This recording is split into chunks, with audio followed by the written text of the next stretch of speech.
මම දිව්‍යත්වයෙන්ම දැනගත්ත දේවල් අනුව තමයි මට ගැටලුවක් වුණේ දෙවි කෙනෙක්ව දැක්ක දවසේ අඳුර ගන්න බෑ. දැන් මෙතෙන්ට එනවා ලස්සන සාරියක් ඇඳපු ඉන්දියන් හැටියට හරි කොහොම හරි ඔසරියක් ඇඳලා මාල්ටි ගාලා මාළේ දාලා ලස්සන ගෑනු කෙනෙක්. අපි එක්කෙනෙක් කර පිළිගන්නවා මේ දෙවි කෙනෙක් කියලා. ඔන්න අපි සාමාන්‍යයෙන් දැකලා තින්නේ එළිය විහිදුවගෙන ආභරණ දාගෙන ඔව් 10ක් ගොඩක් තියෙනවා. ඔලු 10ක් තියෙනවා. කඩු කිනිසි ඔක්කොම අරගෙන තියෙනවා.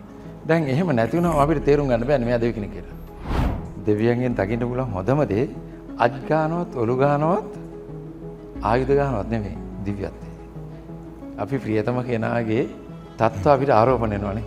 ඒ විදිහට තමයි දිව්‍යමය ආශ්‍රය තියෙනකොට ඒ ගතිගුණ යම් මට්ටමකට සම්ප්‍රේෂණය වෙනවා. ශක්තිය වෙනයි. නමුත් අර ගතිගුණ ගැන කිව්වම ඒක සම්ප්‍රේෂණය වෙනවා. ඒක රිනවල් නේ දෙවි කෙනෙක් වගේ කියලා කියන්න පටන් ගන්නවා. බුදුන් වහන්සේ කෙනෙක් කිව්වේ එවැනි අයට සම්මුති දේවා කියලා.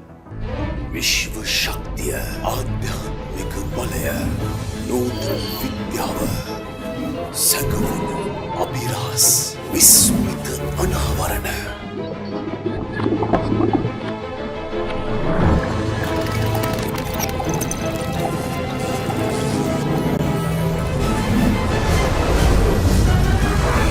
Agents of Universe Vishwa නියෝජිතයෝ Agents of Universe Vishwa නියෝජිතයෝ YouTube අවකාශය තුළ අපි විශ්වය ගැන ඒ වගේම අපි ගැන අපි කතා බහ කරමින් ඉන්නේ. නොදන්න දේවල් බොහොමයක් පිළිබඳ කතිකාවක් ආරම්භ කිරීම තමයි අපි බලාපොරොත්තුව. අපේ මේ සංවාද මණ්ඩපය තුළ අපේ ආදරණීය ගුරු පියාණන් දිගොඩ කුමාර මහතා ලක්ෂ සංඛ්‍යාත මිනිසුන්ගේ ශරීරාංග සුවපත් කරපු සහ ජීවිත සුවපත් කරපු ආදරණීය චරිතයක් විදිහට අපි හඳුනගන්න. ඒ වගේම අපේ රටේ සුවිශේෂී විද්වතුන් කිහිප දෙනෙකුටත් අපි ආරාධනා කරලා තියෙනවා. කුමාර මහත්මයා මම දැනගන්න කැමතියි ඔබ යම් යම් අවස්ථාවල කියනවා දෙවියන් ඔබට පණිවිඩ ලබා දුන් බව, දෙවියන් ඔබ සමගින් කතා බහ කළ බව, යම් යම් අය පිළිබඳව දැනුම් දුන් බව, සමහර වෙලාවට ඔබ ගැන කතා කරන සමහර දේවල් අහන්න සැලැස්සුවා ඔබතුමා කියනවා. ඇත්තටම මේ මිනිස්සුන්ට පුළුවන්කමක් තියෙනවද මේ විදිහට දෙවියන් එක්ක සම්බන්ධ වෙලා යම් යම් තොරතුරු ලබා ගන්න? පැහැදිලි පුළුවන්. දැන් බලන්න මුල්ම කාලේ ඉඳලා ලෝකයේ පැවැත්මේ තියෙන භෞතික ලෝකයේ පැවැත්මට තියෙන නොයෙක් විද්‍යාවල් අපි ගත්තොත් යෝග විද්‍යාව, යන්ත්‍ර මන්ත්‍ර ශාස්ත්‍ර වගේ දේවල් ආධ්‍යාත්මික තලයේ තිබිච්ච දේවල් නේ භෞතික තලයේ ක්‍රියාත්මක වෙන්නේ. මේවා පොළොවට ඇවිත් තියෙන්නේ ඍෂිවරුන් හරහා දෙවියන්ගෙන් කියලා කියවෙනවා. වේද ආරම්භයේදී කියනවා වේද දර්ශනයේ පැමිණියේ දිව්‍යත්වයෙන් ඍෂිවරු හරහායි කියලා. හරි? එතකොට ඒ ඥානය තමයි එතන සම්ප්‍රේෂණයලා තියෙන්නේ. අපිත් දන්නවා අපි බෞද්ධ පැත්තෙන් ගත්තාම අභිධර්මයේ සිත සහ චිත්තචෛතසික විභාගයට කියනවා අභිධර්මය කියලා. ඒක මේක දේශනා කරේ දෙවිවරුන්ට කියලා කියවෙනවා. එහෙනම් කොහොමද අපි දන්නේ? එක දෙවියන්ලා කෙලින් කියන්න ඕනේ. එහෙම නැත්නම් වෙන අතරමැදියෙක් ඉන්න ඕනේ. අන්න එතනදී ඍෂිවරුන්ගේ භූමිකාවක් එනවා. හේතුව ඍෂිවරයා කියන්නේ කවුද? ඍෂිවරයා කියලා කියන්නේ මෙන්න මේ කම්පන සංඛ්‍යාත දෙකම මේන්ටේන් කරන්න පුළුවන් කෙනා. ඒ කියන්නේ එයාට අවශ්‍ය වෙලාවට එයාගේ කම්පන සංඛ්‍යාතයේ උසස් තත්ත්වයටපත් කරගෙන පුටිය වාඩිලා වෙන්නත් පුළුවන්. එයාගේ කොටස වෙන තරත් එක්ක සම්බන්ධයි. මොකද එයා උසස් තත්ත්වයටපත් කරලා අර දොරවල් විවෘත කරගෙන ඉන්නේ. එයාට අවශ්‍ය වෙලාවට එයා මේ තලෙන් ඒ තලට ගිහින් එතනින් ඒ සම්ප්‍රේෂණ අරගෙන ඇවිල්ලා නැවත එයා පොළොව තලේ මෙයාට මෙයා දෙනවා. දැන් හොඳම දේ මම හුඟක් ගරු කරන බෞද්ධ තාන්ත්‍රික විද්‍යාව මම හදාarලා තියෙන දේ. එතකොට මෙතනදී බෞද්ධ තාන්ත්‍රික විද්‍යාව පැමිණියා කියන්නේ කොයි ආකාරයෙන්ද? දිව්‍යත්වයෙන් ඩාකිනි කියන දිව්‍යාංගනාවන්. එතනදී කියනවා දිව්‍යාංගනාවන්, තව විදිහකින් කියනවා දිව්‍යාංගනාව. එතන ගැටලුවක් වෙන්නේ නැහැ. දිව්‍යත්වයට ඒකීයවත් බහුලවත් පෙනී සිටීමේ හැකියාව තියෙනවා. එතකොට කොහොම හරි පැමිණලා තියෙන්නේ ඩාකිනි කියන දිව්‍යත්වය සැබෑ බුදුදහම අපිට සම්ප්‍රේෂණය වෙච්ච එහි ඔය ඇතැම් වැරදි ටෙක්නික්ස් තියෙනවා, සැබෑ ටෙක්නික්ස්. ඒ සියල්ලම සම්ප්‍රේෂණය කරලා තියෙන්නේ බෞද්ධ ඍෂි සම්ප්‍රදායට. කග්යුක්ත කියන ඍෂි තාන්ත්‍රික ඍෂි බෞද්ධ සම්ප්‍රදායට තමයි ප්‍රවිෂ්ඨ කරේ ඒ ගයට. ඒ කග්යුක්ත පරම්පරාවේ පහළට එන අය හුඟක් අය දැන් නමින් දන්නවා. නාරෝපා මොනිතුමා, මිලාරේපා, මාපා කියන කට්ටියකින් ඇවිල්ලා දැන් ටික සම්ප්‍රේෂණ වෙලා තියෙනවා කියන එක. හැබැයි පැමිණිච්ච දැන අපි බැලුවොත් ඩාකිනි කියන්නේ කවුද? දිව්‍ය මාතා ස්වරූපයක් ඒවත් මාතාවරු එක්කෙනා ඉන්නේ. හරි. එක ෆෙමිනයින් එනර්ජි, මැස්කියුලයින් එනර්ජි කියන දෙක තමයි උඩම තියෙන අර කොස්මික් ශක්තිය නැත්නම් අන්තරීක්ෂය කියන තැන පහළට ගලාගෙන එන්නේ. එතකොට දිව්‍ය මාතා කියන කොයි පැත්තෙන්ද කියලා අපිට තේරෙනවා. මාතාවට ඕන ස්වරූපයක් ගන්න පුළුවන්. අපේ අම්මලා වගේ. මගේ අම්මා ගත්තාම මගේ අම්මා උදේට එක ස්වරූපයක්. ලස්සන ඔසරියක් ඇඳලා වේවැලක් අතේ අරන් පොත් ටික අරන් යනවා විදුහල්පතිනිය. විදුහලේ ඉන්න ළමින් ඒක හොයයි යක්ෂණියක් කියලා. අපේ අම්මා නාපුවේ. හැබැයි ගෙදර ආවයන් පස්සේ අම්මා සාමාන්‍ය ඇඳුමක් ඇඳගෙන අපිට ආදරෙන් සලකලා කන්න බොන්න බෙදලා දෙනවා. වැරදි කරොත් ආපහු ඔව් තාත්තත් එක්ක ඉනකොට ඒක විදියක් අපිත් එක්ක ඉනවා තව විදියක්. මේ ස්වරූප කොටස් තියෙනවා. මාතාවට එහෙමනම් දේව මාතාවටත් එහෙමමයි. ඕනෑම ස්වරූපයක් හදාගැනීමේ හැකියාව තියෙනවා. ඒ විදිහටයි දේව මාතා එන්නේ. එතකොට ඒ දේව මාතා ස්වරූපයම තමයි ඩාකිනි කියලා කියන්නේ. ඒතර දිව්‍ය මාතා හෝ පිතා හෝ කියන්නේ විශ්වයේ දිව්‍යත්වයයි. විශ්වයේ දිව්‍යත්වය කියන්නේ සර්වඥ කියන තැනයි. සර්ව ඥානය එතන තියෙනවා. පුද්ගලානෝ රූප පහළට වැස්සාම අපි ඒක දේව රූප වලින් අඳිනවා. හැබැයි මම දිව්‍යත්වයෙන්ම දැනගත්ත දේවල් අනුව තමයි මට ගැටලුවක් වුණේ දෙවි කෙනෙක්ව දැක්ක දවසේ අඳුර ගන්න බෑ. දැන් මෙතෙන්ට එනවා ලස්සන සාරියක් ඇඳපු ඉන්දියන් හැඩයට හරි කොහොම හරි ඔසරියක් ඇඳලා මාල් ටික ගහලා මාළේ දාලා ලස්සන ගෑනු කෙනෙක්. අපි කෙනෙක් කර පිළිගන්නවා මේ දෙවි කෙනෙක් කියලා. ඔය අපි සාමාන්‍යයෙන් දැකලා තින්නේ එළිය විහිදුවගෙන ආභරණ දාගෙන ඔව් 10ක් ගොඩක් තියෙනවා. ඔලු 10ක් තියෙනවා. කඩු කිනිසි ඔක්කොම අරගෙන තියෙන්නේ. දැන් එහෙම නැති වුණාම අපිට තේරුම් ගන්න බෑනේ මෙයා දෙවි කෙනෙක් කියලා. ඉතින් ওই ගැටලුව විමසුවම කාර්යබාණිය කිව්ව දේ මොකක්ද? ඒ පින්තූර උඹලා යදින්නේ. උඹලාමනේ වදින්නේ කියලා. ඔබ දැකලා තියෙන දෙවිවරු සාමාන්‍ය අපි වගේ ඉන්නවා. කිසි කෙනෙකුට එහෙම තිබුණේ නැහැ. ඒගොල්ලෝ ගාව මම දැක්කේ නිමේෂ් දෙවිවරු නෙමෙයි දිව්‍යත්වයයි. දෙවියන්ගෙන් දකින්න පුළුවන් හොඳම දේ අජ් ගන්නවත් ඔලු ගන්නවත් ආයුධ ගන්නවත් නෙමෙයි දිව්‍යත්වය. අපිට දැනෙන තේරෙන එකම දේ දිව්‍යත්වයයි. දිව්‍යත්වය කියන්නේ කොයි වගේ දෙයක්ද කියන එක. මොනතරම් බලයක් තියෙනවද කියන එක. ඒ තුල මොනතරම් සාමයක්, ප්‍රේමයක් සහ ප්‍රීතියක් තියෙනවද කියන එක. ඔබ නිවේදකතුමා විදිහට අපේ වැඩසටහන දකිද්දී මම ඒ වැඩසටහන ක්‍රියාත්මක කරද්දී යම් තරමකට ඔබ දකින්න යම් තරමකට විතරයි. එතකොට දේවරු ගැන හිතා ගන්න පුළුවන්. මොනතරම් සාමකාමීද, ප්‍රේමයක්ද, ප්‍රීතියක්ද. අපි හිරුතාලු කර ගන්නවානේ. අපි කාටවත් රණ්ඩු වෙනව තරහ වෙනවද නැහනේ. දැන් මමත් සමහරවල් දෙන කෑ ගහලා මේවා කරාට ඇයි මං දාලා යන්නේ නැත්තේ? මට පුළුවන් එක්කෙනෙක් සනීප කරා ඔය ඇති බං හොඳටම ඔය තියෙන මිරකල් එක මම යනවා නේද කියලා ගියා. ඇයි මං අන්තිම එක්කෙනා දක්වා දොස් කී හරි ඉන්නේ? මේ ප්‍රේමණීය බව නිසායි. ඒත් එච්චර මහන්සිලා ඔක්කොම කරලා ඉවරලා අර අපි කියන්නේ නන්නත්තරලා දැන් ගන්න දෙයක් නැහැ. හොඳටම ටයර්ඩ් වෙලා ඉන්නේ නැද්දි? ඇයි වැසිකිළිට යනකොට ඒක්තනින් එක නම සෝ කරන්නේ? ඒ සුද්ධ කර කර ඉන්න මනුස්සයා වණ ගහලා මෙහෙ වරෙන් උඹේ පපුව මාරු නේද කියලා අයි මං අත තියන්නේ. අච්චර මහන්සි වෙන්නේ නැද්ද? ප්‍රේමය නිසායි. ඒ ප්‍රේමයේ සම්ප්‍රේෂණය වෙන්නේ නිමේෂ් ඒ දිව්‍යතලයේ අසුරත් තිබුණා. දැන් උදාහරණයක් මෙන්න මේක මම ගන්නම් තේරුම් කරන්න. ඔයා නිවේදක වෘත්තියට කැමතියි. අපි නිකන් උදාහරණයක් විදිහට හිතමු. අපි බොහොම ඉහළින් සලකන ප්‍රේමකීර්ති අල්විස් මහත්තයා. බොහොම ජනප්‍රිය ලස්සන දක්ෂ කෙනෙක්. ජීවත් වෙලා ඉන්න කාලෙක ඔයාට උදේ ඉඳන් හැන්දෑව වෙනකම් ආශ්‍රය කරන්න හම්බ වෙනවා. එක බෝඩිමේ දෙන්න එක්ක ඉන්නේ. ඔයාට අර ගතිගුණ සම්ප්‍රේෂණයවද නැද්ද? අපි ප්‍රියතම කෙනාගේ තත්ත්ව අපිට ආරෝපණය වෙනවනේ. ආරෝපණය වෙනවා. ඒ විදිහට තමයි දිව්‍යමය ආශ්‍රය තියෙනකොට ඒ ගතිගුණ යම් මට්ටමකට සම්ප්‍රේෂණය වෙනවා. ශක්තිය වෙනයි. නමුත් අර ගතිගුණ ගැන කිව්වම ඒක සම්ප්‍රේෂණය වෙනවා. ඒක රිනවා නේද දෙවි කෙනෙක් වගේ කියලා කියන්න පටන් ගන්නවා. බුදුන් වහන්සේ කෙනෙක් කිව්වේ එවැනි අයට සම්මුති දේවා කියලා. ජනතාව විසින් සම්මුතියටපත් කර ගන්නවා මෙයා දෙවි කෙනෙක් කියලා. හේතුව එයාගේ අර ලක්ෂණ තියෙනවා. ඉතින් බුද්ධ දේශනේ යනවා සමහරට ඊගාවාත්මයක. කෙලිම දෙවියත් එක්කට යන්න පුළුවන්. ඇයි? බුදුන් වහන්සේ කිව්වනේ. මේ ආකාරයෙන් සිටින කෙනාගේ උත්පත්තිය මේකයි කියලා. බල්ලෙක් වගේ වෘත ගැන කියනකොට බල්ලෙක් වගේ ජීවත් වෙච්ච එක බල්ලෙක් වෙනවා ඊගාවත් නෑ. කිව්වා. දෙවි කෙනෙක් වගේ ජීවත් වෙන කෙනා දෙවි කෙනෙක් වෙනවමයි. අයි එයා පොළොවේදී මේන්ටේන් කරන්නේ ඒ ෆ්‍රීකවන්සි එක. නැතිච එකම පුස්කාර දෙන්න යනවා. ඔය කුමාර මහත්තයා දැන් දෙවිවරුන්ගේ තියෙනවනේ මේ එක අපි දැන් අහලා තියෙනවා සම්ප්‍රදාන කූලව මහේශාක්‍ය දෙවිවරු ඉන්නවා ශ්‍රී මහා විශ්ව දේවරාජ උත්තමයන් වහන්සේ ඉන්නවා වගේ දෙවිවරු. ඒ දෙවිවරු ඇත්තටම මේ අපි දන්නවා දැන් රූප ඔබතුමා කිව්වා දැන් රූප මේ නම් කිසි පුද්ගලෙක් විසින් අඳින ලද අපිට අපි දැකලා නැහැනේ අඳින ලද දේව අපි ඒව බලලා මේ ජීවිතේ ඉගෙනගෙන තියෙන්නේ. ඒ මොකද්ද දැන් මේ දෙවිවරුන්ගේ දැන් මේ ස්ට්‍රක්චර් එක මොන විදිහටද මේ දිව්‍යත්වයේ පිහිටලා තියෙන්නේ කියලා පොඩ්ඩක් විස්තර කරන්න. පළවෙනිම උත්තරය තමයි දිව්‍යත්වයේ වෙනම තලයක තියෙන්නේ. මං අහලා මට ලැබිච්ච උත්තරේ. දිව්‍යත්වයක් තේරුම් කරන්න හෝ තේරුම් ගන්න බෑ මනුෂ්‍ය කෙනෙකුට. ඔබතුමාගේ ෆ්‍රීකවන්සි එකත් මනුෂ්‍ය තලයේ ෆ්‍රීකවන්සි එකෙන් ඔබට දෙයක් දැනුමක් දැනෙන්නේ නැහැ. මගෙත් මම පාවිච්චි කරන්නේ ඒක.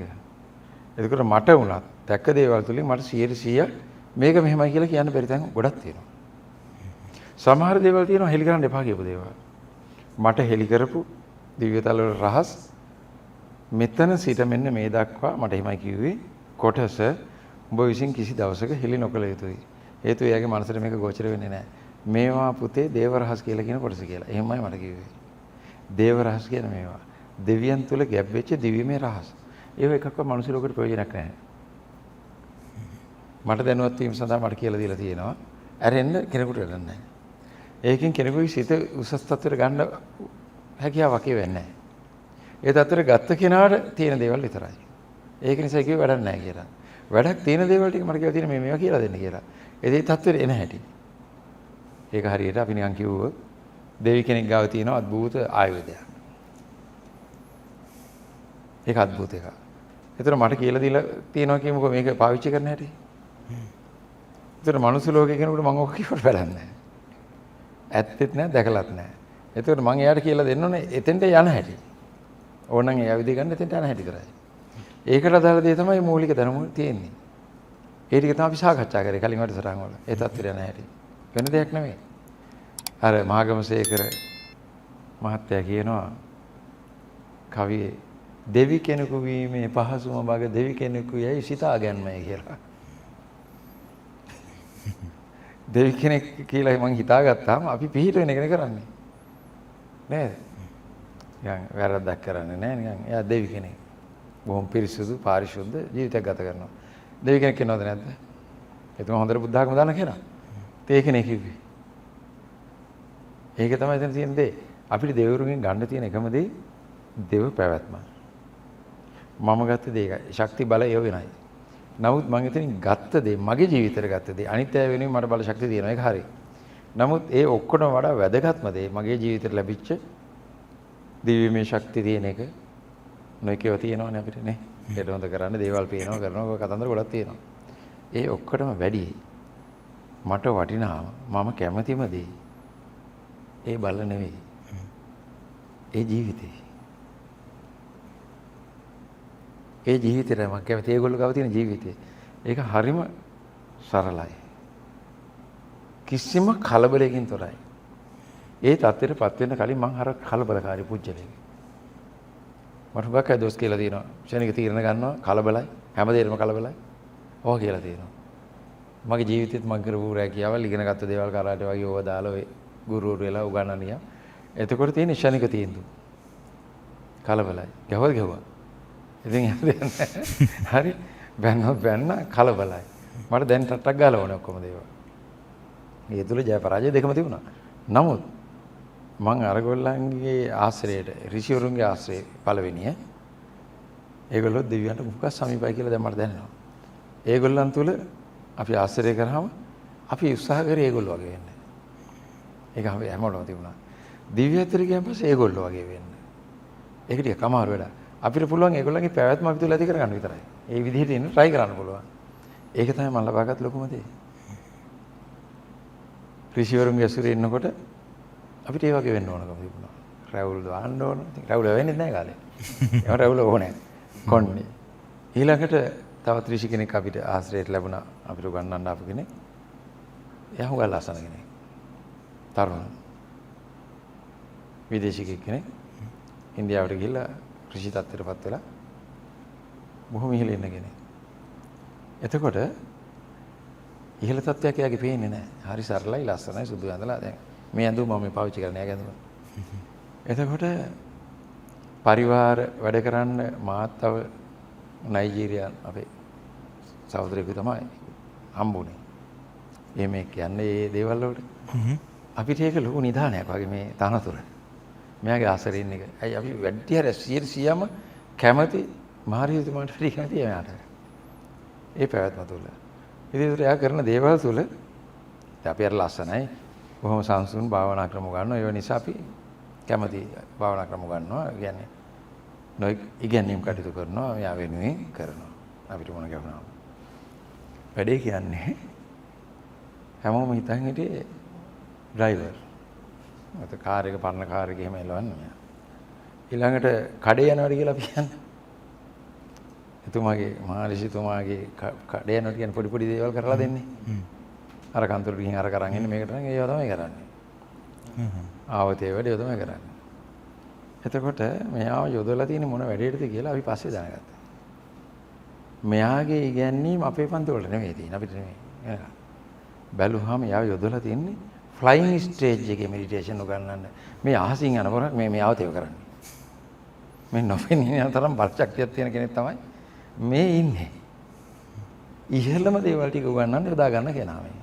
දෙවෙනියා බැලුවාම. දෙවෙනියවත් පළවෙනියා කියන්නේ ලොකු එක්කෙනාලටදී මෙයාව තමයි යොදා ගන්න අපේ සගු ඉගෙන ගත්තා. මට ඉගෙන ගන්න බැරි වුණා යන්නේ. නමුත් මම දැක්ක එකම දේ මම එයාගෙන් ඉගෙන ගත්තා ෆ්ලයින් වලට වැඩි දේවල්.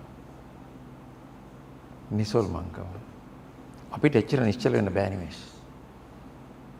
කොච්චර try කරත් බෑ. අපිට ඒ වගේ නෙවෙන්නත් බෑ. ඒගොල්ලන්ට වචන කියන එක අර ඇහෙනවා විතරයි වගේ. මං හිතන්නේ 100ක් බැන්න කවුරු මොනවද කිව්වද කියලා අහන જાති චරිතය. මේ ලෝකේ ඉන්න ගමන් ඒ ලෝකෙ නෙමෙයි ඉන්නේ. ඒක හොඳටම පැහැදිලි. වැඩිපුර වෙන්නේ ඇස්පියාගෙන. ඇස්පියා ගත්තාම එයා ඉන්නේ එයාගේ ලෝකේ.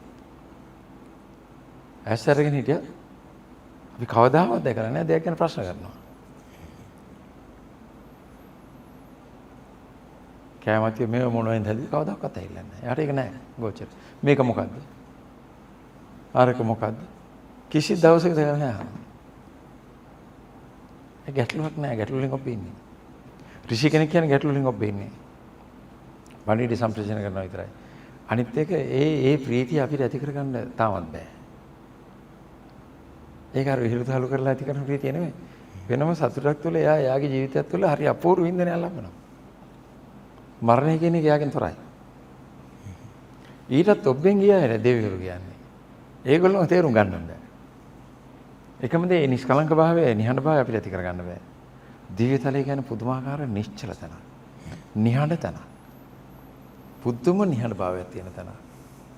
මොනවද මට පොඩි ගැටලුවක් ආවා දැන් දිව්‍ය තලයේ ඊටාම නිශ්චල තැනක් සහ බුදුමගව දෙවිවරු ඊටාම නිහඬ භාවයේ ප්‍රිය කරන කොටාශයක් කියලා.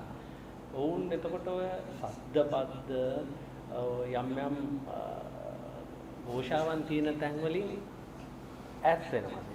ඔය ඇත්තම කියනවා දැන් ඔය අද්දගේ මට විතරක් තියෙන එකක් නෙමෙයි ලෝකේ. කීප දෙනෙක් බලලා තියෙනවා. ඇත්තට මං විතර නෙවෙයි. මං ඒවත් බලලා තියෙනවා අන්තර්ජාලෙම තියෙනවා. ඒව තුළ යම් යම් වෙනස්කම් තිබ්බට සමහර හුඟක් ඒවා සමානයි.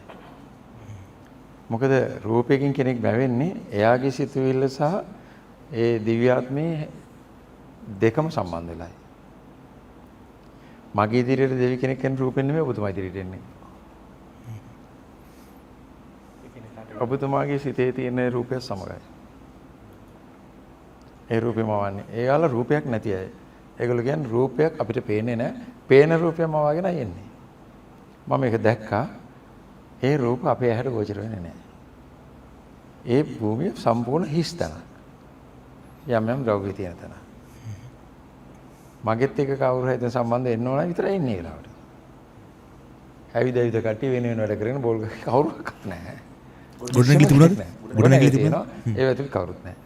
ඒ ගොඩනැගිලි ඇතුළේ පේනවා නිමේෂ. එළින්දම් බලන්න පුළුවන්. බඩමුට්ටු කියලා දෙයක් පෙවුනෙත් නැහැ. හැබැයි ඒවා එක එක තැන්වල තියෙන්නේ. මම දන්නේ ඒ වෙලාව අනිල් පාට නිකන් ක්‍රිස්ටල් වගේ වෙන් හැදිච්චා. ඇතුලේ කවුරුත්ම නැහැ. මොකද සීතල හුලං එහාට මෙහාට යනවා. හැමතැනම එකම සුවඳයි. දවල් රැය කියලා නෑ අමුතු ආලෝකයක් විතරයි තියෙන්නේ. ඒක ජලාශයක් වුණත් ඒ මඩ જાති ඒව මොකුත් නැහැ. හරිම කියන්නේ පිරිසුදුකමේ 100% තියෙනවා.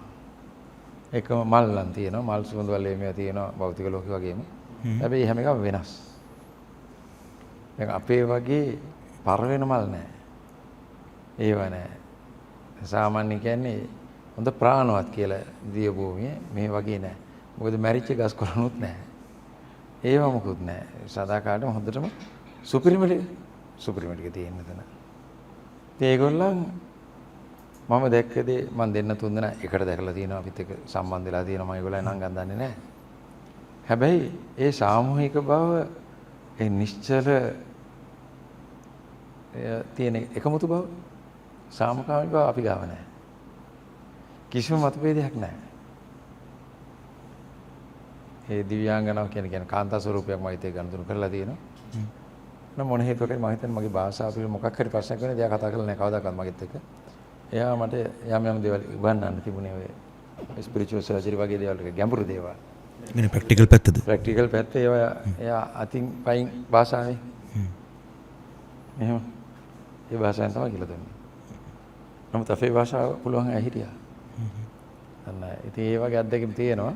නමුත් එකම දේ අර රූප කතන්දරේ බොරුවක්. මම ඒක දැන් මගේ දැක්ක දෙයට ඔබෙන් දෙයක් මම කතා කරන්න. දැන් හිතන්න ඔයා දෙවි කෙනෙක් වෙනවා කියලා. මැරිලා. එතකොට දැන් මෙයා නූතන ලෝකේ ඉඳලා යන්නේ. ඔක තමයි ඔයගේ ඇඳුම. ටයි කෝට් හරි. දැන් ඔයා දිවි ලෝකෙට යන්නේ පින් කරලා. වඩා යහපත් තත්ත්වෙට. එතන ගිහින් ඔයාගේ ඇඳුම මොකක්ද කියන්නකෝ. උඩට මොකුත් නැහැ සරංගොට යන්නමලා ගහගෙන කඩුවක් ඉනේ ඇහැගෙන හෙල්ලකුත් අරගෙන ඔයා කැමතිද ඇඳුමට? නෑ. ඒක තමයි කියන්නේ. කවුද ඒ කියන්නේ දැන් නියතයක් තියනවාද 1840 මම උදාහරණයක් කියන්නේ 1840 ගණන් වල ඇඳුම තමයි දෙවියන් ඇඳුම කියලා නිශ්චිත කරලා තියෙන්නේ. අර පැරණි රජවරුන් ඇඳුමක් නේ රඳින්නේ. පැරණි රජිනු ඉන්දියානු පැරණි රජිනියන් ඇඳුම්නේ තියෙන්නේ. එතකොට දැන් අද දැන් මෙතුමිය දිවි කෙනෙක් වුණොත් අඳිනවද අරගෙන? ඔටුන්නක් එහෙම දාලා මාල් ගහලා මෙතන රත්තරන් දාලා මේ අතේ හෙන්ඩුවක් මේ අතේ කඩු එහෙම ඉඳීද? ඉන්නේ නැහැ. ඒක නිසා ඒක මිනිස්සුන්ගේ නිර්මාණයක්. එදා ඇඳපු ඇඳුමම දැන් අදින්නේ. දැන් ලෝකේ භෞතික ලෝකේ දිනුනේ. ඒ දිව්‍ය ලෝකේ දිනුනෙලා නැහැ. තාම හෙල්ල. තාම කඩුව. දැන් ඒගොල්ලෝ දිනුනෙන්න බෑ. මේ සමගාමීව. දැන් අර M16 එකක් මොන හරි එහෙම එකක් තියෙන්න ඕන අතේ. අලුත් දෙවියන්ගේ. ඒක නෑ. අනිත් එක. ඔය පින්තූර වලට රැවටෙන්න හොඳ නෑ. මම දැක්ක මේ ආගමේ කතෝලික ඒ ක්‍රිස්තියානි ඒ හැම එකේමත් ක්‍රිස්තියානි යන මම හිතන්නේ රූප පාවිච්චි කරන්නේ නෑ. නමුත් කොහොම හරි දේවවාදී ආගමේ බලන්න ඒන්ජල්ස්ලා කියලා කට්ටියක් ඉන්නවනේ. අපි දෙවිවරු කියන කට්ටියට ඒගොල්ලෝ කියන ඒන්ජල්ස්ලා කියලානේ. ස්ත්‍රී පුරුෂ කට්ටිය. ඒ ඔක්කොගෙම පිහාටු දෙකක් තියෙනවා නේද? අර අත්තරු දෙකක්. කුරුල්ලෙක් වගේ. ඒක ඉර්ධිය ඕනේ නෑ. ඉර්ධි බලෙන් නෙමෙයි යන්නේ. තටු ගහ ගන්න. ඉතින් මහත් දෙවිවරු දැක්කනේ කාගුවේ පිටේ තටු තිබුණේ නෑ ඇයි? ඒගොල්ලෝ මේ වුණ මේ නැති වුණා.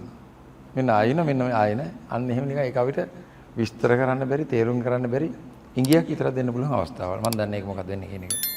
ඒක නිසා මේ තටු කතාව දැන්වත් ඇත්තටම මේ දේවාදියාගෙන් තටු අයින් කරනවා නම් ගරුත්වයක්. ඒ අය ඉන්දියෙන් එන්න පුළුවන්.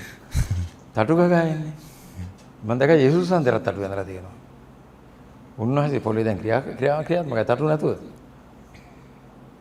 අහසින් යන්න පුළුවන් කියන එක ඒගොල්ලෝ නිර්වචනය කරන්නේ තටු දාලා. දැන් ඊටදී දිනුනේ ලෝකේ. ඒගොල්ලෝ තැනකින් අන්තර දාලා අනිත් තැන පහල වෙනවා. අහසින් යනවා කියන්නේ ඒකයි. කුමාර මහත්මයා දැන් ওই දිව්‍ය ලෝකවල ගොඩනැගිලි ගොඩක් හිස් කියලා කිව්වා. දැන් ඒ කියන්නේ ඒ දෙවිවරු ඒ අවශ්‍ය වෙලාවට පමණක් පෙනී ඉඳලා නැතුව නොපෙනී ඉන්න පුළුවන් කට්ටියක්ද? නොපෙනී ඉන්න වෙන්නත් පුළුවන්. මගේ සංඛ්‍යාතේ නොපෙනන වෙන්නත් පුළුවන්. ඔව්. ගොඩනැගිලි හදන්නේ නැහැ නේ සර් මේ ප්‍රයෝජන නැත්තම්. මොන හරි ඇති. සමහර වෙලාවට දැන් ඔය රූප ඇඳපු අය ඒ කාලේ සමහරලාට දිව්‍යත්වයට එක්ක සම්බන්ධ ඒ කියන්නේ මීට අවුරුදු 300කට කලින් අය මීට වඩා ආධ්‍යාත්මික මට්ටමින් යම් දිව්‍යවරුන් එක පොඩි සම්බන්ධ තියුනේ හින්දා ඒ කාලේ දැකපු රූප ඇඳපු බවක් දෙකෙන් දැන් අපේ දැන් සමාජයේ ඊටාම දැන් අපි කම්පන සංඛ්‍යාත පහළට ගිහිල්ලා ඉන්න සමාජයක මිනිස්සු දකින්න නැති හින්දා ඒගොල්ලන්ට එහෙම රූපයක් මවා ගන්නවත් විදිහක් නැහැ. දැන් කාලේ කෙනෙක් දැන් කාලේ දිව්‍යවරුන්ගේ රූපයක් අපේ හිතෙන්නේ මවන්නේ. ඒ කියන්නේ අන්තිම රූපය කියන්නේ අපේ හිතට ගැළපෙන විදිහටනේ මවන්නේ. දෙවි කෙනෙක් වුණත් ඒ කියන්නේ තුමා කිව්වා වගේ දැන් අපි අඳුරන්නේ නැති අපිව බය හිතෙන රූපයක් දෙවි කෙනෙක් මවා ගන්න නැහැනේ. අපිට පෙනී ඉන්නවනම් අපිට තේරෙන අපි මේ සමකාලීන දිව්‍යත්වයට පත් වෙන්නේ සිතනේ. ඔව්. එතකොට ඒ කාලේ එහෙම වෙච්ච හින්දා වෙන්න පුළුවන් නේද? ඕකේ හොඳ කතාවක් තියෙනවා. මීහරකෙකුට චිත්‍ර ඇඳීමේ හැකියාව දීලා ෆෙස්ටිවල් කෑල්ලක් දීලා කොලයක් දුන්නොත් දෙවියා අඳින්න කියලා මීහරක අඳින්නේ අං 50ක් විතර තියෙන දෙවි කෙනෙක්ලු. උගේ හැඩේ ඊට වැඩි වැඩ කරන්න පුළුවන් එකේ.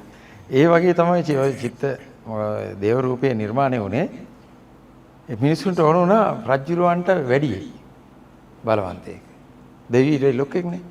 එතකොට රජ බිසෝ දිව්‍යාංගනාව නැත්තම් රජිනට වැඩි බලවන්ත කෙනෙක්. රජිනට අත් දෙකයි තියෙන්නේ. එහෙනම් දෙවියන්ට ඊටටියක් ඕනේ. ඇයි බලවන්තයෙක් වෙන්නේ? රූපේ ලස්සන වෙනවා. ඒකත් ඇන්දා. ආභරණ රජිනට තියෙනවට වඩා ඕනේ. ඒකන්ද ඒවා දැම්මා. ඊළඟට හොඳ ඕනම කෙනෙක් එක සටන් කරන්න පුළුවන් වෙනවා. අත් 10ක් විතර දැම්මා. ලෝකේ තියෙන ආයුධ ඔක්කොම දැම්මා. බලවන්තයි කියලා පෙන්නන්න. නමුත් සැබෑ රූප තියෙනවා සංකේතවත්ම ඇඳපුවා. මම දැක භද්‍රකාලි මෑණියෝගේ දේව මාතාවගේ රූපය තුල සියලුම දෙවිවරුන් ඇඳලා තියෙනවා. ඒ කියන්නේ දේව මාතා ස්වරූපය කියන්නේ සියල්ලම ඉන්ක්ලූඩ් කියන එකයි. ඒක සෑහෙන දුරට හරි. නමුත් රූපයකට කොටු කරන්න බෑ. මොකද කාලි මෑණියන් එහෙම දැන් ඊගාවට මොනවද කරන්න කියලා එයා කියන වචනේ තමයි මම විශ්යට එකතු වෙනවා. කොහෙද ඉන්නේ ජීවත් වෙන්නේ කියලා ඇහුවාම ඒගොල්ලෝ කියනවා අපිට තේර ගන්න අමාරු මොනවද? දහමින් උත්තර දෙන්නේ. දැන් අනිත් වෙලාවට කොහෙද ඉන්නේ කියවම කියන්නේ මෙතන මගේ මෙතන. පදිංචි කොහෙද කියවම මෙතන. ඒගොල්ලෝ දහමින් උත්තර දෙන්නේ. ධර්මයෙන් උත්තර දෙන්නේ. මං ඉන්නේ අහවල් තැන අහවල් ආලෝකයේ තැන තින්නේ. ඒක ඉන්නව ඇති. නමුත් එහෙම නෙමෙයි කියන්නේ. දැනුමත් දෙන්නේ කියන්නේ. මං ඉන්නේ උතන්නේ. ඊළඟට දැන් මේ කතා බහ ඉවරනම මොකද වෙන්නේ? මම විශ්යට යනවා. සමහර විට යාගේ රූපේ ඉවත් කරගෙන එයා එතන විසිරලා ඉන්නවා ඒ අනන්‍යතාවයේ සහිතව. නැත්නම් නිර්වාණයට යනවනේ. ඒ ශක්තිය මං හිතන්නේ විසිරනවා. අවශ්‍ය ලාවට ආපහු එකතු කරගන්න. දැන් කෙනෙක් තැනකට දැන් නොපෙනී යනවා කියනවා මෙතන ඉඳලා චුත වෙලා වෙන තැනකට යනවා කියලා කියනවනේ. මොකද්ද වෙන්නේ? මොකද්ද කරන්නේ? කෙනෙකුට හිතන්න පුළුවන් අමුතු අద్భుත දෙයක් කරලා මෙයා පේන්නේ නැති වෙන සලසනවා. ඊළඟට බිත්ති හරහා කොහමද යන්නේ? මොකද්ද වෙන්නේ? එයා අදිමානසික ශක්තිය, එයාගේ ශක්තිය යොදලා මේක හැදිලා තියෙන අණු පරමාණු ඒ තියෙනවනේ පොඩි පොඩි සියුම් ශක්තිය. ශක්තිය වලට විසිරලා යනවා. ඇයි? ඇලිලා තියෙන තණ්හාවෙන් තෘෂ්ණා ගම් එකෙන්. මේක නැති කෙනාට ඒක කරන්න පුළුවන්. නාමික එකතුලා තියෙන එයා විසිරවනවා මේ ශක්තිය. ද්‍රව්‍යයක් තියෙනවද නැහැ? දැන් එයා ශක්තියක් විතරයි. බිත්ති හරහා යන්න බෑද? පුළුවන්. එයා විශ්වයේ ශක්තිය එකතු කරලා අදාළ තැනදී ආයෙ එකතු කරලා රූපය හදනවා. නැත්නම් රූපයක් හදනවා. එයාගේ සිතෙන් ඒක හදන්නේ. රූප වෙනස් කරන්නේ එහෙමයි. එක එක රූප වලින් පෙනී ඉන්නවනේ. දැන් දෙව්දත් කියන්නේ කුසල් කරලා හොඳ යහපත් කෙනෙක් නෙවෙයි නේ. තකඩි කෙනෙක් කිව්වොත්. හැබැයි එයාට අර ශක්තිය ඉගෙනගෙන තිබුණා විසිරීමේ ශක්තිය සහ ඒක රාශී කිරීමේ විද්‍යාව. එයා ඔයලා කොන් රූපයක් මව ගන්නවනේ. එයාට ඒක පුළුවන්. එයා කරන්නේ මේක විසිරවලා එයාගේ සිතේ තියෙන චිත්ත රූපේ සතාව හදා ගන්නවා. යාම. තෘෂ්ණාව නැති කිරීම සහ ඇති කිරීම. එයා සදාකාලික තෘෂ්ණාව නැති කරලා තිබුණේ නැහැ. තෘෂ්ණාව කියන ගම් එක නැති කරගෙන හිටියා දන්නවා. එහෙම කරලා අරක විසිරවනවා. ඒකයි 이르දි බලේ තියෙන්නේ. ඊළඟට එයා ආපහු තමන් තුළ තියෙන තෘෂ්ණාව ඇති කරගෙන ආපහු හදනවා රූප. තෘෂ්ණාව ඇති වෙච්ච තැන රූපය හැදෙනවා. කල්ම බැලීමනේ තියෙන්නේ. එතන ඒක තියෙනවා රූපේ. අනිවාර්යෙන් තියෙනවා. ඒක තමයි විද්‍යාව. තෘෂ්ණාව නැති කරගන්න තුන මොකක්වත් කරන්න බෑ. ඒතර දෙවිවරු යම් තරමකට හරි ඒක නැති කරගෙන තියෙනවා. යම් තරකට නේ මට දැනෙච්ච හැටියට නම් මගේ විශ්වාසය මත මම කියන්නේ මට ආශ්‍රය කරන්න හම්බෙච්ච දෙවිවරු කියන්නේ උසස් අය සමහර අය මම දැක්කේ නැහැ. නමුත් මට දැනුම තියෙනවා. මේ අය මම කියන්නේ නිර්වාණගාමී වෙච්ච අය ජීවත් වෙන අය. රූපයක්ම ආයේ ජීවත් වෙන නිර්වාණයටපත් වෙච්ච අය. මම එහෙම කියන්නේ හේතු දෙකක් මත. එකක් තමයි ඒගොල්ලන්ට ඕනම වෙලාවක මේ සේවය නිම කරලා ඒගොල්ලන්ගේ ජීවිතය අයින් කරගත්තාම ඒගොල්ලෝ කෙලින්ම නිර්වාණමයි. ආයේ උපදීමක් නැහැ. දැනට නිර්වාණය තමයි ඉන්නේ. නැවත උත්පත්තියක් නැහැ. විශ්ව සමග මිශ්‍ර වෙනවා. හැබැයි නිර්වාණය දැනට අත්දැකලා නිර්වාණය සුසුකම සහිතව ඉන්නේ. ඒක හරියට උපාධිසාති ගතේ තියෙන වැඩ බාර ගන්න යතු වෙනවා. ඔන්ලාව ගිහලා ගත්තා. වැඩ බාර ගත්තා. ඒ වගේ තත්ත්වයක ඒගොල්ලෝ ඉන්නේ. මම ඒකට හේතුව මම බැලුවා දැන් මේගොල්ලෝ මෙතෙන් එහාට දියුණු වෙන්න ඕනේ. උත්සාහ කරනවා කියන එක. උසස් තලයකට යන්න මොකක් හරි එකක් එයාගලගේ එහෙම දෙයක් තියෙනවා කියලා. මට කිසිසේත් එහෙම දෙයක් පෙරුන්නේ නැහැ. කෙනෙක් ඉල්ලීම මත මං ඇහුවා මේ පින් අනුමෝදන්. ලෙඩ්ඩු පින් දෙනවනේ. ඒතර පින් රැස් කරගන්න මේක කරන්නේ. එතකොට මේ දෙන පින් දැන් අනුමෝදන් වුණාද මේ ලෙඩ්ඩු මගේ සුව වෙන ලක්ෂ ගණන් අය පින් දෙනවා. මේවා අනුමෝදන් වුණාද කියලා අහන්න කියලා. අර සින්දි වගේ ඔබ සිනා සුනා පමණයි. ඒ හිනාව තුළ ලොකු දේවල් ගොඩක් තියෙනවා. අපි එතනට මෙහෙනවා මිසක් එතන එහාට යන යාළගේ කිසිම බලාපොරොත්තුවක් නැහැ.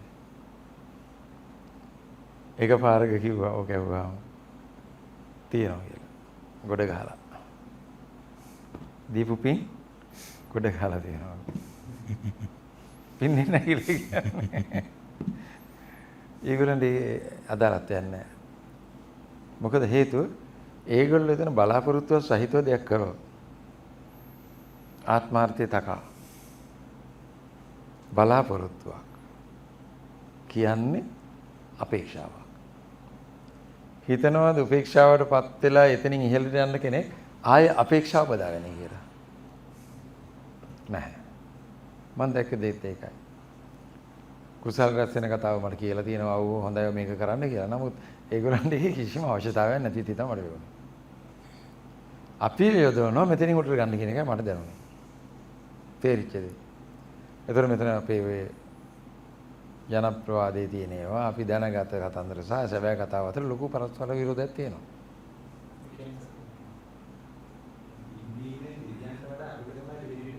හරියටම හරි. පින් දෙනකොට අපේ සිත යහපත් වෙනවා. අපේ තියෙනවා කෘතඥතාපූර්වක හදවතක් විශේෂයෙන්. ඒක තියෙනවා. පරාර්ථය තියෙනවා. යහපතක් වේවා කියන තුල. ඒ තුල අපේ කම්පන සංඛ්‍යාත උඩට ගියාම දෙයිනේ කියලා අපි මේකෙන් ගැලවෙනවා. ඒක තමයි ඒගොල්ලන්ගේ බලාපොරොත්තුව. අර ස්වාමීන් වහන්සේලා කියන්නේ දැන් බුදුන් වහන්සේට රහතන් වහන්සේලා දාන පිළිගන්න ඒගොල්ලෝ අපිට අනුග්‍රහය පිණිස මේක බාර ගන්න කියලා. අපිට අනුග්‍රහය කියන්නේ මොකක්ද අපිට අනුග්‍රහය කියන්නේ? අපේ தත්ත්වය උසස් කර ගන්න ඔයා මේක ගන්න. ඔයාලා මේක වැඩ නැහැ. නමුත් අපිට අනුග්‍රහය විදිහට මේක ගන්න. කියන එකේ තේරුම මේකයි. අපි කෙනෙකුට මෛත්‍රී කරනවා, කරුණාවන්ත වෙනවා, ආදරය දක්වනවා. හැම එකෙම අපි කරන්නේ ප්‍රැක්ටිස් එකක් අපේ. ඒකේ බෙනිෆිට් එක තියෙන අපිට. මම ඔයාලට කරුණාවන්ත වුණොත් ඔයාට වැඩිය මට ඒක බෙනිෆිට් එක තියෙන්නේ. මගේ කම්පන සංඛ්‍යාව තියලා යන්නේ. ඔයා කරුණාව ලැබුවාම ඔයාගේ කම්පන සංඛ්‍යාව තියලා යන්නේ නැහැ. ඔයාට ඒකෙන් භෞතික දේවල් සිද්ධ වෙයි, සිතර සතුටක් ඔක්කොම වෙයි. ඒකනේ කියන්නේ ලබන්නාට වඩා දෙන්නා උතුම් කියලා. ලැබිච්ච කෙනාට තෘප්තියක් ඇති වෙන්නේ. දීපු කෙනාට ඇති වෙන්නේ ප්‍රීතියක්. දෙක. අපි ඉන්නේ තෘප්තිය පැත්තේ නෙමෙයි, ප්‍රීති පැත්තේ. ඔක තමයි දිව්‍ය ස්වභාවය. මම දෙවියෝ ගැන කතා කරනකොට ඇත්තටම මම කැමති අර භෞතික දේවල් ටික නෙමෙයි. එයින් ඔබේ තියෙන දේවල් ටික දෙවියන්ගෙන් අපිට ගත යුතු දේවල් ටික ගන්න එක. ඒක තමයි හරවන්ත දෙක නේ. මේ ටික අපි ගත යුත්තේ කියන්නේ කලබල රහිත බව, සාමකාමී බව, කොටිම කියනවා ප්‍රේමය, සාමය, ප්‍රීතිය. ලස්සන තියෙනවා. ඒක හරි සුන්දරයි. අපේ වැඩසටහන නිමේෂ් එනවනේ. කොයිතරමකට සුන්දරද බලන්න අපි දවස පුරාම කොයිතරම් සන්තෝෂකින් ප්‍රීතියෙන් සැහැල්ලුවෙන්ද ගත කරන්නේ. එතකොට මම කියන පුජ්‍යලයා මෙහෙමනම් දෙවියන්ගේ தත්ත්වය ගැන ඔයාලට හිතා ගන්න පුළුවන් එතන කොහොමද ඇද්ද කියලා. අපි වගේ කෑ ගහලා දින්දු කියලා විහිළු කරනව නෙමෙයි. නමුත් ප්‍රීතියේ ප්‍රමාණය ගැන මම කියන්නේ. ඒ සැහැල්ලුවේ සාමයේ ප්‍රීතියේ ප්‍රබෝධමත් භවයේ තරමට හිතා ගන්න පුළුවන්. ඔබතුමා වරක් කිව්වා අපේ සිත්සුවේ සත්සංගයටත් දෙවි වැඩම කරනවා කියලා. ඒ අවස්ථාවට වුණ සහභාගී වෙන්න කැමැත්තෙන් ඉන්නවා කියලා. ඒ නිමිෂ ඉහළමයි නෙමෙයි. ඒගොල්ලන්ගේ ලෙවල්ස් තියෙනවනේ. දැන් මනුෂ්‍ය රෝගී ඉඳලාම දිව්‍යත්වයටපත් වෙච්ච අය ඉන්නවනේ. යන්න පොඩ්ඩක් පිම්මක් විතරක් ගහපු. ඒගොල්ලන් තාමත් අරවට කැමතියි. ඔබතුමා එහෙම දකින්නවද ඒ සත්සංගයේ පවත්වන දවසට? සමහර අය යොදවලක් තියෙනවා ඩියුටිස් වල. ඒතර මගේ ආරක්ෂාව තකසා නොයි කියව මත මනුෂ්‍ය වේශයෙන්. මගේ ඍෂිගුරුතුමා කිව්වා අඩුම තරමින් පුතාගේ වැඩසටහනක 8 දෙනෙක් ඉන්නවා කියලා. එයා දකින්න නිසා නේ කියන්නේ. අඩු මටක් කියලා කියන්නේ. ඒ කියන්නේ සමස්තය නෙවෙයි මනුෂ්‍ය රූපෙන් කලිසම් කමිස එහෙම ඇඳලා සාරිය ඇඳලා එන පිරිස. දැන් ෆොටෝ එකක් ගහලා කොයි වෙලේ හරි අපි මේකේ අයිඩෙන්ටිෆයි කරන්න දුන්නොත් ආපු අයට මේ කවුද කියලා අඳුරගන්න ඇමරිකාවේ වැඩසටහනක් කරා. නගරයක පින්තූරයක් ගහලා විශාල සේනාවක් මැද්දේ සියලු දෙනාටම අඳුරගන්න කිව්වා මේ ඉන්න කට්ටිය පින්තූර ප්‍රසිද්ධ කරලා. අඳුරගත්තේ නැති කීප දෙනෙක් හිටියා කිසිම අනන්‍යතාවයක් නැති. ඒ වගේ මේකෙත් ගත්තොත් අපිට හම්බෙලා තියෙනවා කියන්නේ දැනුවත් වීම වෙලා තියෙනවා. එහෙම අය යම් අය උදව්පදව් දීලා අන්තරත් දාන්න වෙලා තියෙනවා. එහෙම පිරිසක් වෙනම ඉන්නවා. ඒවා ඩියුටිස්. තව ඉන්නවා ආරක්ෂාව පිණිස පේන්නේ නැතුව ක්‍රියාත්මක කරන කොටසකුත් ඉන්නවා. ඊට අතිරේක ඔය මං කියවර සංගීත සංස්කෘතික බාහිරන සෙට් එහෙම කට්ටියුත් ඉන්නවා. හැබැයි ඒගොල්ලෝ මන් දන්නේ අපි දවල්ට කන විවේකයේ විතරයි ඉන්නේ. ඊළඟට බොහොම සුළු පිරිසක් අර ඩියුටිස් වල ඉන්න අය අතරින් පතල තමයි දර්ශනය වෙන්නේ. ඒ දර්ශනය වෙන්නත් හැමතිස්සෙම පේන්නේ නැහැ නිමේෂ්. මෙහෙම බලනකොට වටේ හැමතිස්සෙම පේන්නේ නැහැ. එක්තරා මනෝභාවයකට අර ලඩක් හොඳ කරන්න හරි ඒ වෙලාවක මගේ සිත වෙනස් වෙච්ච කියලා තමයි පේන්නේ. එතකොට දර්ශනය වෙනවා. දර්ශනය කරගන්න පුළුවන් ඕනලා. කී දෙනෙක් ඉන්නවද කින්ද මන්ද කියලා මට බලා ගන්න පුළුවන්. ගණන් කරන්න අමාරුයි. නමුත් ඉන්නවද නැද්ද කියන එක හොයාගන්න පුළුවන්. අඩුවීමක් පේනවා දවල් කෑමෙන් පස්සේ. සමහර ඊට පස්සේ මම ලෙඩ හොඳ කරන එක කරන්නේ. ඩිස්ටර්බ් කියලා හරි මොනවා හරි එහෙම නැත්නම් දැන් ජෝක් ඉවරයි කියලා හිතලා යනවා දන්නේ නැහැ කොහොම හරි. උදේට පිරලා ඉන්න පිරිස අපි දවල් කෑමෙන් පස්සේ නේද අඩුයි. මම දන්නේ හේතුව. උන්තර ධර්ම කටයුතු ඒ කියන්නේ ධාර්මික සාකච්ඡාවලදී ඒ උන් කැමැත්තෙන් සහභාගී වෙනවා. ඒ කියන්නේ ශ්‍රවණය කරනවා. සාකච්ඡා කරන්න එන්නේ නැහැ. ශ්‍රවණය කරනවා. ඔව්. අහගෙන ඉන්නවා කොහොමද? සාකච්ඡා කරන ඒ වගේ තැන්වලදී මෙතන සාකච්ඡා කරන්න එන්නේ නැහැ. නමුත් සමහර වෙලාවට අපේ නියෝජිත කට්ටිය ඉන්නෝනේ. එක්කෙනෙක් දෙන්න ළඟ සමීපේ ඉන්න අය ඉන්නවා. ඒගොල්ලන් තමයි මාව යොමු කරන්නේ අර කතරගම දෙවියන්ගේ කෙනෙක් ඇවිල්ලා ඉන්නවා ගන්න ඉක්මනට ඉස්සරහට ගන්න. අහවල් දෙවියන්ගේ පණිවිඩකාරයෙක් ඉන්නවා එන්න ඉස්සරහට ගන්න. සමහරවිට මට ඒ නමක් කියනවා නැත්නම් අර ඔය ඇහුවා වගේ විස්තර ටික කියන මෙන්න මෙතන ඇවිල්ලා තියෙන එන්න කියලා මම කියන්නේ. අරගෙන ඔබතුමා මට මතකයි දවසක් අර ඒ ඉල්ලීම කරපු දේවාලේ හැඩරුව පවා කිව්වා එක කාන්තාවකට. මොකද ඒගොල්ලන් එක තලයකින් ඉන්නේ. එතකොට ඒ මගෙත් එක්ක සම්බන්ධීකරණය ඉන්න කෙනෙකුට පවරනවා. එයා තමයි එතකොට මේ ඉක්මනට ගියා ගන්න කියලා කිව්වහම මගේ වැඩේ කරලා ඉතින් මම යවනවා. ඒගොල්ලන්ගේ ඉල්ලීමත් ඉතින්. එහෙම තමයි අනන්ත ප්‍රමාණ තියෙනවා. ඉතින් ඒකනේ අපි කියන්නේ විශේෂ දෙවියන්ට පෙන්වන්නේ ඒගොල්ලන්ගේ සම්බන්ධීකරණය පවත්වන්න හරි ප්‍රයෝජනයි කියලා. බුදුන් වහන්සේ රතන සූත්‍රයේත් ඔය කිව්වනේ. Tamanට බලි පිළිදෙන අයව රකින්න කියලා. දිවාච රත්තෝච හරන්තියේ බලින් තස්මාහිනේ රක්ක තප්පමත්තා බලර පුදු පූජා දෙන කටි රකින්න කියලා කිව්වනේ නේ. ඒක මට විතර නෙවෙයි අනිත් හැමෝටමත් අදාළයි. හරන්තියේ බලින් බලි කියන්නේ පූජාව. තෑගි භෝග දෙන අයව ඒ වරන් නිකන් පැත්ත අහක බලන් ඉන්න එපා ආරක්ෂා කරලා දීපන් කියලා. ඒ වගේ දෙවියන් ගැනීමක්. ඒක බුද්ධ නීතියනේ. බුද්ධ නියමේ නේද මේ? ඒක කරනවා අනිවාර්යෙන් දෙවිවරු බුද්ධ නියමේ ඉහළයි. ඒ වගේ තමයි ඒගොල්ලන් ඉහළ දෙවි කෙනෙක් කිව්වහම මෙන්න මෙයාව බලා ගන්න මෙයාව රකින්න මෙන්න මේ වැඩේ කරන්න කියලා. අපේ වගේ නෙමෙයි. අපි නම් පැනලා යනවනේ. ඒ පැනලා යනවල නෑ. කිව්වද කිව්ව එක කරායි. හොඳයි. අපි බොහෝ කරුණු කාරණා සාකච්ඡා කළා මේ අපි තුන්වෙනි වැඩසටහන Agents of Universe විශ්ව නියෝජිතයෝ. අපි දන්න නොදන්න බොහෝ කරුණු කාරණා සොයාගෙන යන ගමනක්. මම ස්තුතිවන්ත වෙනවා අපේ ආදරණීය ගුරු පියාණන් දිගොඩ කුමාර මහත්මයාට. ඒ වගේම අපේ සියලුම අද දවසේ අපේ ආරාධනාව පිළිගෙන සම්බන්ධ වුණු සියලුම විද්වතුන්ට අපි ස්තුතිවන්ත වෙනවා. ඒ වගේම තමයි විශ්වය තුල සැඟවුණු තවත් බොහෝ දේවල් අපිට නොපෙනෙන තලය තුළ දිව්‍යමය ලෝකයේ තුළ සැඟවුණු බොහෝ දේවල් කතා බහ කරන්න අපි ඉදිරියේදී බලාපොරොත්තු වෙනවා. ඉතින් එකතු වෙලා ඉන්න විශ්ව නියෝජිතයෝ YouTube අවකාශය සමග ඔබට නොදන්න බොහෝ දේවල් දැන කියා ගන්න හොඳම තැන මෙතන. සුබ දවසක්. විශ්ව ශක්තිය ආධ්‍යාත්මික බලය නූතන විද්‍යාව සැඟවුණු අභිරහස් විස්මිත අනාවරණ